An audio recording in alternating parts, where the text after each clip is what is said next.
Welcome back to Legitimate Targets, everybody. I hope you're all having a great day. Joining me today to talk about the global economy, BRICS, and everything that is happening in this multipolar world is someone who I think has one of the most interesting bios we've ever had on this show. He's been everywhere, and he's still doing amazing work. Yaroslav Lissovolik is a Russian economist and the founder of BRICS Analytics, which I suggest you all check out right now or after this interview. He's had extensive experience at the IMF, where he was advisor to the executive director for the Russian Federation, at Deutsche Bank, as well as chief economist, head of company research in Russia, and a member of the management board at Russia. He was a member of the management board of the EDB, the Eurasian Development Bank, and senior managing director at BRICS. Where am I here? This bio is so long, I can't keep up. I know you're at Sberbank. Yeah. BRICS Development, head of research at Sberbank. You've had quite the career thus far. What are you working on right now at BRICS Analytics? Tell me a little bit about this. Well, this is really an effort to try to advance the agenda of BRICS Plus, the expansion of BRICS that we've seen developing. Really, it took off in a major way in the past several years, ever since China relaunched the BRICS Plus format in 2022.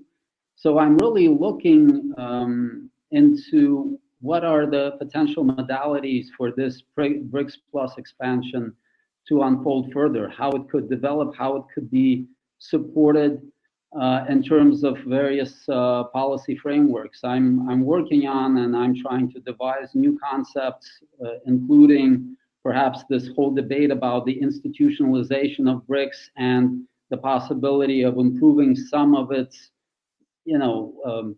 dormant institutions like the BRICS CRA that we'll probably discuss a bit later in terms of, the possibility of countries receiving support for their macroeconomic stabilization efforts.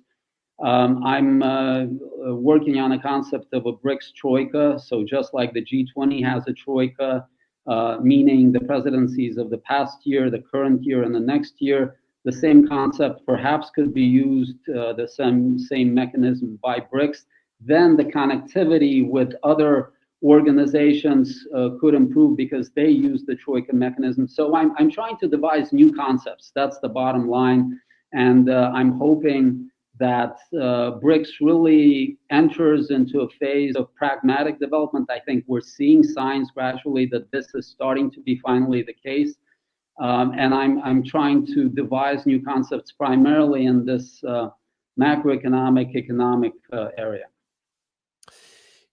I've asked a few people their thoughts on this BRICS summit in Brazil, and there's not a lot of there's not a lot of high hopes, I guess I'll say, for what is to come. Halfway through the year, this event is being held. It is unprecedented, and you have also India, who's going to be having the chairmanship next. One of the interesting things I've seen in the news, though, is the talk of a guarantee fund backed by the New Development Bank, which not all BRICS members are part of the New Development Bank, as I understand. So what are your thoughts on this? And if you could maybe explain what we might expect. I know we don't have the details yet, but do you think this could be open to BRICS members, BRICS partner members? What are we hoping for here?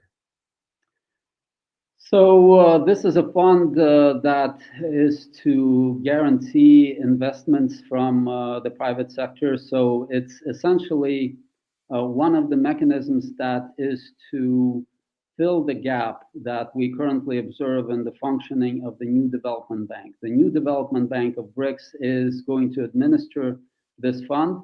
And one of the problems with the New Development Bank is that there's not enough of a private sector co-financing, private sector participation, partly because inherently the New Development Bank operates in areas that are more difficult than a lot of the other development banks that we have out there in the global economy. These are developing economies. Some of them are, they have macroeconomic imbalances. These are emerging markets with, at times, significant risk premia.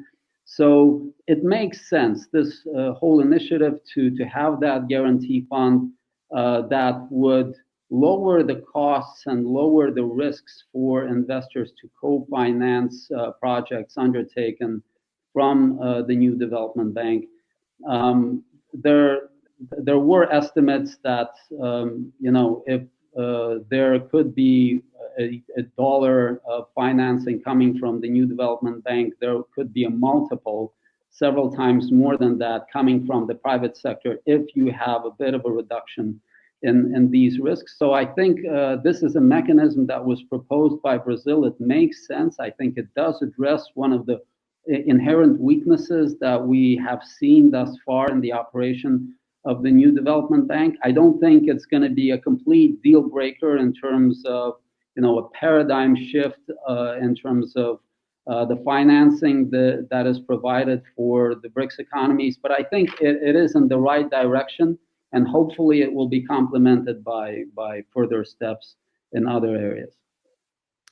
One issue that you mentioned is the fact that you have emerging economies that want to join the new development bank, but due to the high levels of risk in their economies, the new development bank, I guess, is scared of accepting some of these economies in.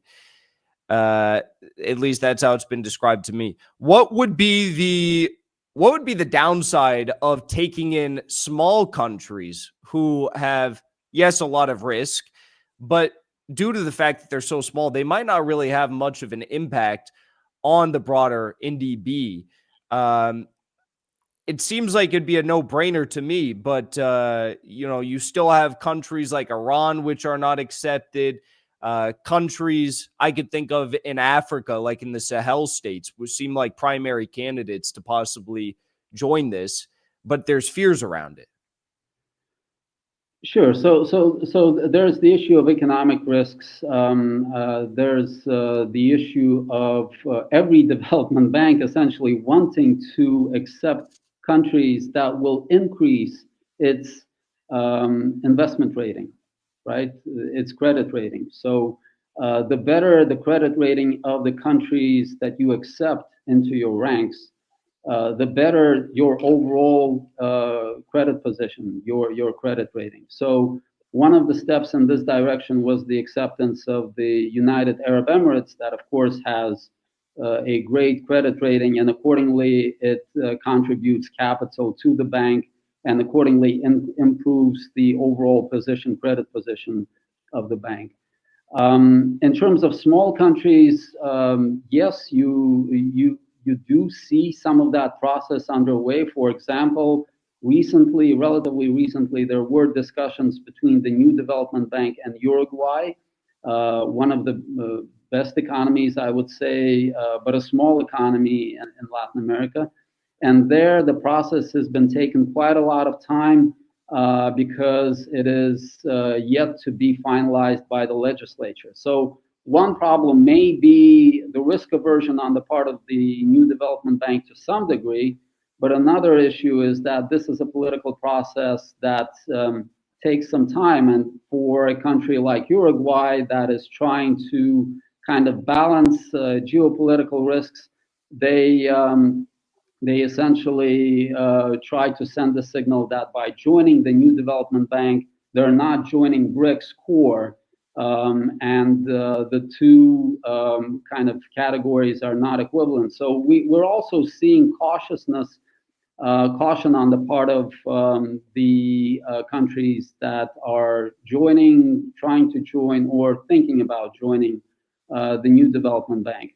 But another angle that I wanted to mention with regard to membership in the new development bank that I think is very important is the provision of membership for landlocked economies. One of the most disadvantaged developing economies in the world are the landlocked economies. If you look, for example, at the WTO, the World Trade Organization, most of the observers that are outside of the membership in the WTO are large landlocked economies, like Ethiopia, for example. Precisely the countries that would need to have more open trade, trade concessions, open markets.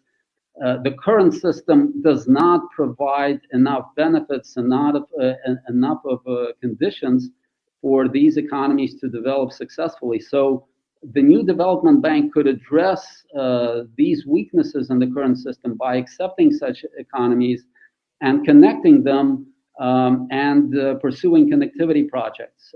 And that would potentially lead to a significant increase in their growth rates. Currently, we're starting to see that as this connectivity provided by the new development bank by China through the BRI is starting to improve, we're seeing some signs that the landlocked economies are starting to improve their growth performance as well. So in that regard, one of the illustrations is Uzbekistan, the doubly locked economy, the one that is uniquely separated from global markets and the coastlines, is going to join the new development bank. So that line, I think, is starting to be addressed by the new development bank, and this is very, very good. You know, it's exciting to talk about the future of BRICS and thinking of it developing into some sort of an alternative to the hegemonic powers and their financial systems. But when you look at BRICS today, I mentioned Brazil, I mentioned India. These are pointed out as like the weak links of the major BRICS powers. Have you seen any activity from these countries or maybe from other countries that maybe indicates that they're not just weak links, but they're in some ways acting like Trojan horses for the Western financial institutions and those powers? Notably, I bring up the question of Venezuela's veto by Brazil at the BRICS summit in Kazan. But maybe there was some pragmatic reasoning behind that from Brazil. Maybe they feared that they would be losing too much power if they brought in Venezuela. But do you see big problems arising in the geopolitical, I guess, makeup of the ability for BRICS to maintain cohesion moving forward? This is the key challenge, Jackson. This is the absolutely key. And something has to change in terms of the decision-making within BRICS if we are to see palpable results or significant progress coming out of BRICS. This heterogeneity is, I think, good in a lot of respects because BRICS thus serves the role of bringing together the distant poles of the global economy that are very different in terms of their economic models, in terms of their cultures, etc. This is a contribution to global economic development that the G7 cannot deliver. But at the same time, this is a tremendous hurdle that has to be overcome in order for these important results to be achieved. And the hurdle is this heterogeneity. So some of the economies are indeed, I would say, more Western oriented, and they would not support at times some of the initiatives that would come from the likes of, for example, China. But the BRICS really has to try to devise working mechanisms that would address these challenges. In my view, it is possible, and the way to address this would be to limit the operation of the consensus principle just to the core, to the most important issues, and then leave it open for the BRICS economies to pursue what is frequently called plurilateral agreements, whereby 3 or 4 economies could get together within BRICS and agree on a joint initiative, like, for example, just as an example, a BRICS currency, for example. They could try to discuss this, devise the framework, and pursue it with the agreement from the rest that they're not participating directly, but they are allowing this to progress further. And any such initiatives in the financial sphere and the economic sphere would be very important to pursue. You just need that kind of understanding and a framework to to be enshrined in the BRICS principles. We're starting to see that, by the way. in the past several years, we're starting to see in the final declarations of the BRICS summits that some of the initiatives are mentioned in a way that some of the members are ready to pursue it with the agreement of the other members of BRICS that are not directly going to participate in such initiatives. So I think that plurilateral framework, this paradigm is very important in order for further progress in various initiatives to be observed. I mean, it makes so much sense. I'm surprised that it's not already fully fleshed out in a part of the program. It seems like that'd be a no-brainer. Does G7 and other economic institutions, they have similar plurilateral I guess, deal-making possibilities at their disposal? Not as much, actually. I think part of the issue is that there's far less heterogeneity in the G7, so they weren't really facing as much of a challenge there. We're starting to see some of that being done in the WTO. So the WTO has been facing tremendous problems because the developed and the developing economies could not agree with each other, and so WTO reform has been discussed actively, and one of the ways for WTO reform was, from a lot of the think tanks, this plurilateral mechanism. For BRICS, this plurilateral mechanism issue arose, I would say, only in the past 1 to 2 years. Why? Because of the expansion. In the preceding years, it was just 5 countries that were members, 4 then 5. It wasn't as much of an issue, and there hasn't been as much of a scope within that relatively small group to pursue plurilateral agreements. Now, when there's 10 economies that are in the core and almost 20 altogether, together with a partnership belt, there's far more scope to create those triangles, quadrangles, what have you, in terms of potential partnerships. Plurilateral partnerships within BRICS Plus. Are there any mechanisms in place right now within BRICS or the NDB to address the issue of certain members having high dollar debt overhangs as they also are trying to pursue de-dollarization? And moving forward, I guess for BRICS member states, what would be a sufficient alternative to investing in U.S. Treasury bonds if they want something else? Is that a possibility?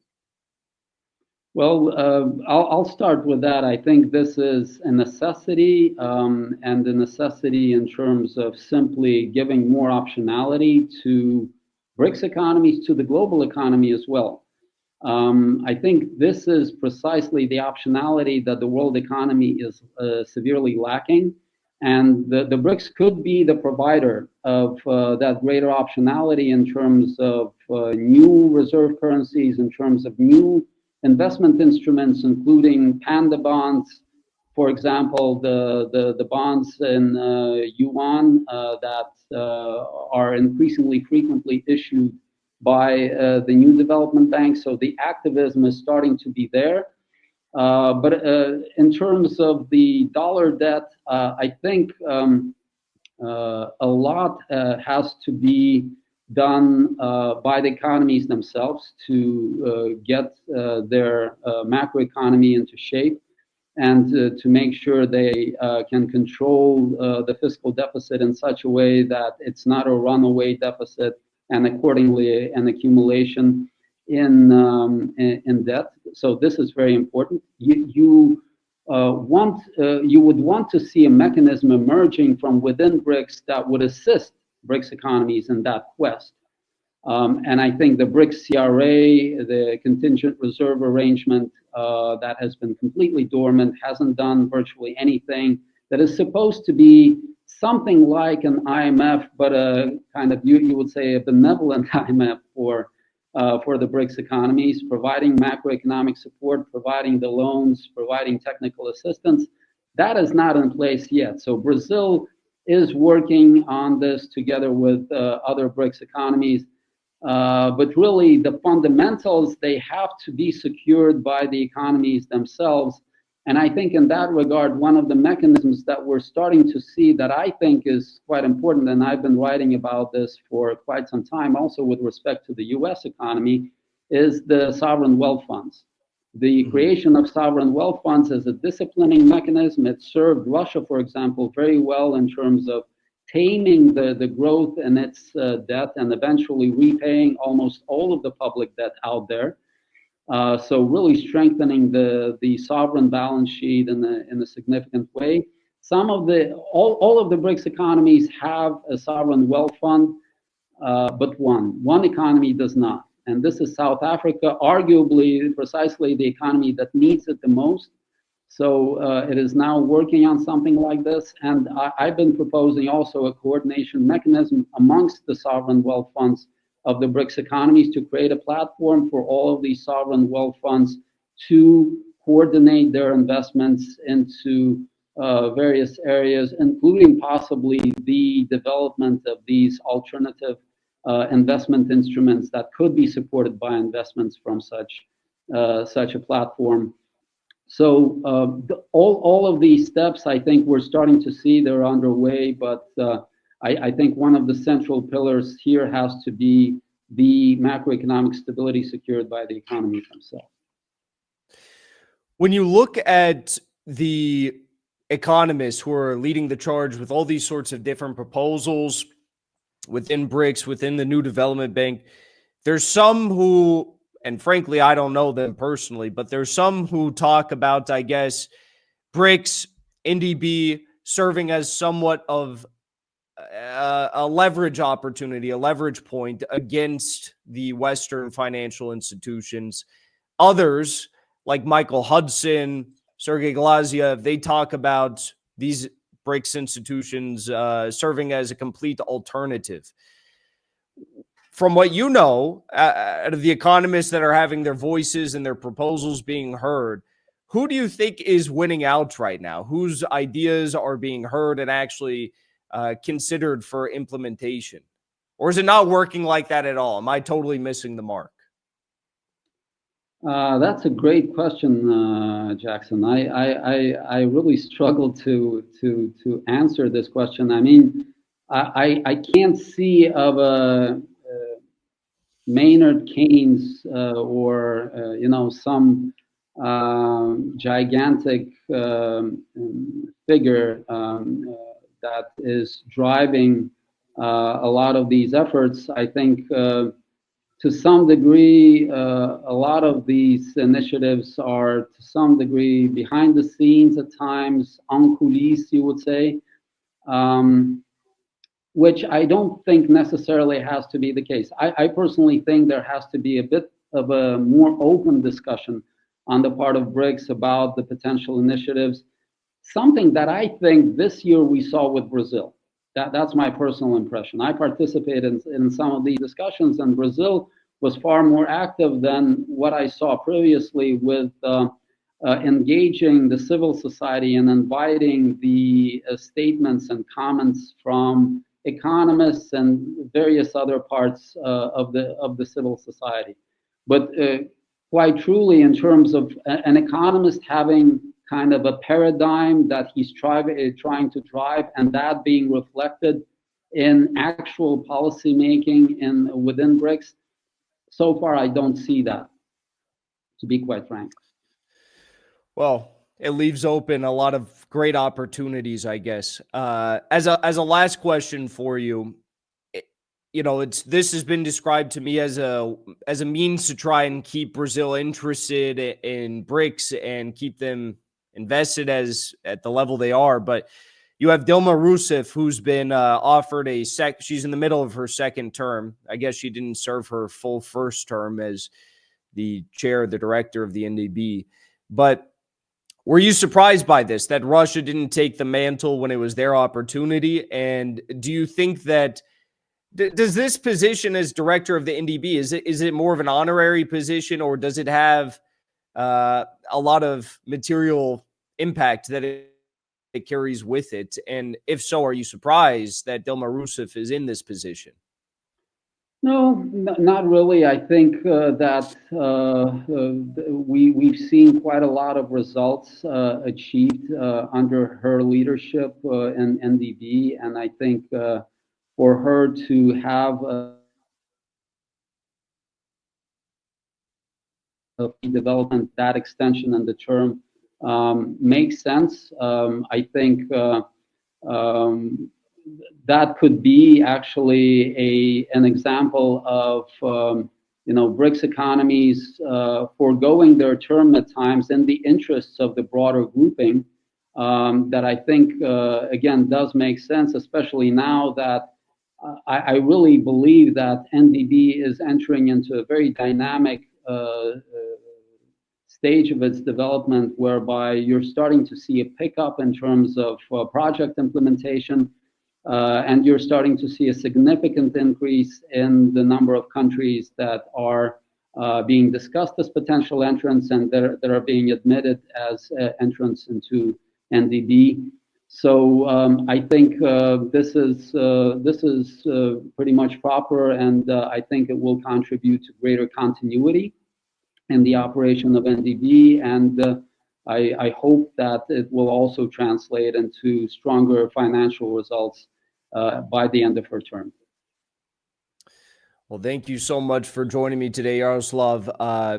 Incredible commentary. I hope to speak again with you soon. Thank you. Where should people follow along with your work to stay up to date with everything that you are writing, publishing, and uploading as we continue to document these events?